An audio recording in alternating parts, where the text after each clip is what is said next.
L'expérience de Rui Oliveira trouve un écho jusque dans les fermes à saumon. Depuis quelques années, plusieurs chercheurs, notamment en Norvège, s'intéressent à la question de la dépression chez les poissons. Dans certaines fermes d'aquaculture, les animaux sont gavés aux antibiotiques pour compenser l'insalubrité, la proximité et la sédentarité qui les rendent malades. Mais des éleveurs les soignent également aux antidépresseurs, car ils remarquent que certains poissons trop stressés se laissent mourir. Si certains poissons peuvent ressentir des émotions négatives, peuvent-ils aussi avoir des émotions positives ?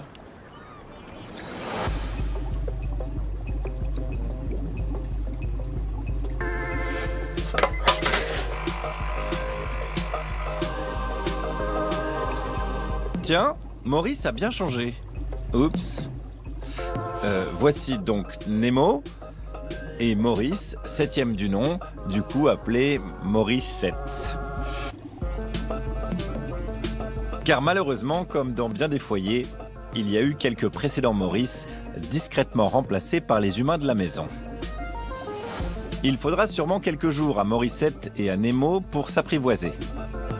Désormais, nous savons que des poissons peuvent interagir entre eux, qu'ils sont des êtres sociables, capables de comportements complexes. Mais sont-ils également capables de s'attacher l'un à l'autre ?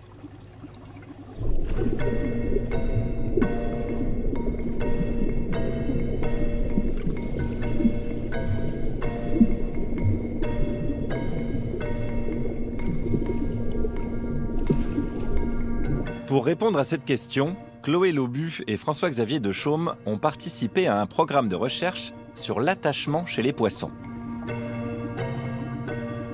Pour évaluer cette émotion positive, ils ont cherché parmi les espèces monogames de poissons celles qui pouvaient le mieux illustrer une vie de couple solide et durable.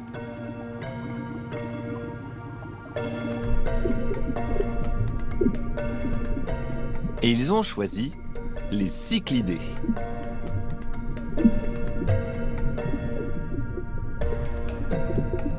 La raison pour laquelle on travaille sur cette espèce-là, c'est que c'est une espèce qui ressemble exactement dans son comportement à ce qu'on a chez les oiseaux. On a des choix sexuels qui sont fins, on a des soins parentaux qui sont très élaborés, on a une construction du nid. Sauf que je voulais pas travailler sur les oiseaux, moi ça m'intéressait pas, ça m'amusait pas. Et donc on a été chercher une espèce qui ait ce comportement monogame très marqué.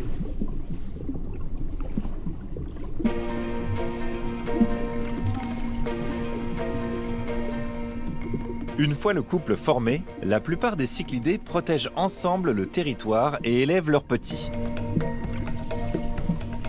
Plus les deux individus vont collaborer, plus grand sera leur succès reproducteur.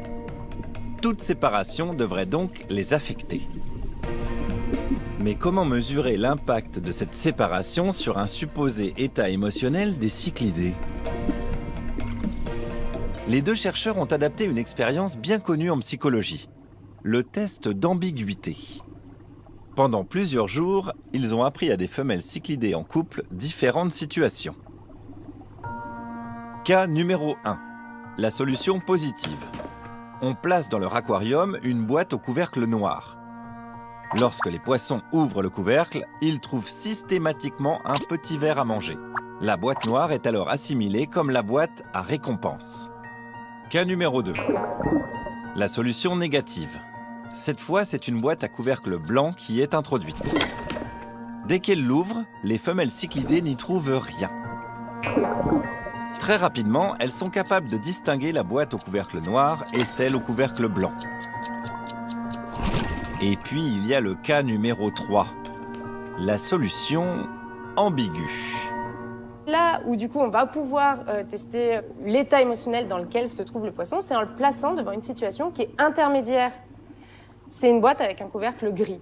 Donc on a une boîte qui est ambiguë, le poisson ne sait pas, est-ce que c'est gris plutôt proche de noir et du coup il y a une récompense, je vais voir, ou alors est-ce que gris c'est plutôt proche de blanc, il n'y aura rien, j'y vais pas. Donc c'est vraiment sa perception, on a ici le verre qui est à moitié rempli, est-ce que le poisson va voir ça de manière optimiste ou pessimiste? Et là on a une mesure vraiment quantifiable de l'état émotionnel dans lequel se trouve le poisson. Pour les femelles optimistes, celles qui, même dans le doute, allaient toujours rapidement ouvrir le couvercle gris, les chercheurs ont voulu savoir si elles gardaient le même optimisme une fois séparées de leur mâle. Ils ont donc durablement isolé ces femelles et chronométré leur réaction en les replaçant devant les 3 cas, blanc, noir et gris.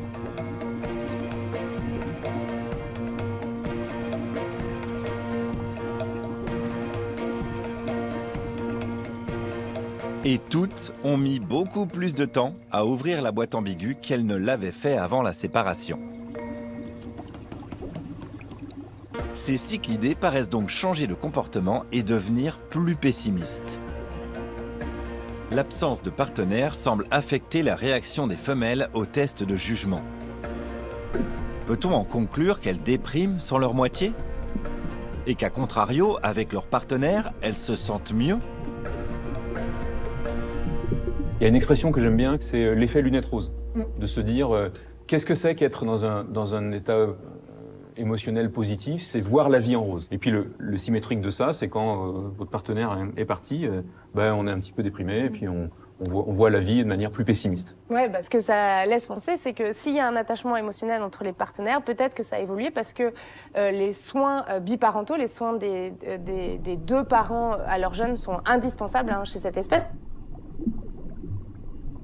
Un moyen au niveau évolutif pour garder, coller ces 2 partenaires ensemble, c'est peut-être qu'il y ait cet attachement-là émotionnel. Si le partenaire s'en va, je suis dans un état émotionnel négatif, du coup, ça garde les partenaires ensemble. Ils vont élever leurs petits ensemble, avoir un succès reproducteur plus important. Et donc, on comprend tout de suite l'intérêt adaptatif et comment ça a pu évoluer. L'expérience menée par Chloé et François-Xavier a soulevé de nombreux débats dans la communauté scientifique. On a fait la preuve d'un concept. C'est-à-dire qu'on peut prouver que les émotions, l'attachement émotionnel existent chez au moins une espèce d'animal non humain. Et maintenant, l'étape d'après, c'est aller voir sur d'autres espèces. Savoir que les poissons ont des capacités cognitives fines et sont capables d'émotions, ça nous engage. On ne peut pas s'abriter derrière l'idée que le poisson est un animal froid et insensible. Morissette et Nemo ont donc peut-être eux aussi un petit cœur sensible. Mais un long et audacieux chemin scientifique, véritable jeu d'équilibriste entre l'anthropomorphisme et l'anthropodénie, reste à parcourir avant que l'on comprenne enfin tout à fait les poissons et les secrets de leur étonnante intelligence.